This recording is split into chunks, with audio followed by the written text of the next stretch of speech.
Seat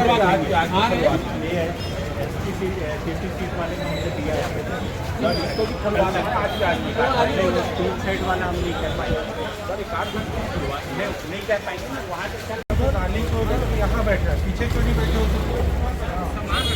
सामान भी रखो, आगे भी सामान रखो, ऐसा नहीं है व्यवस्था, एकदम लास्ट पे बिठाना है।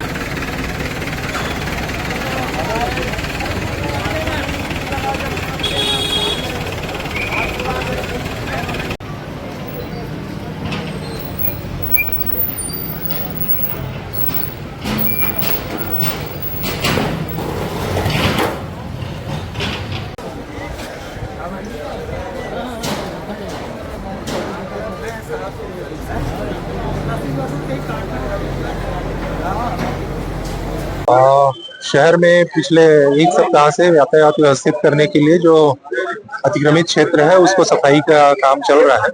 इसी तारतम्य में आज जूनी हट्टी क्षेत्र में जो दुकानें बढ़ी हुई थी और सड़क सीमा में थी उसको हटाने की कार्रवाई की जा रही है।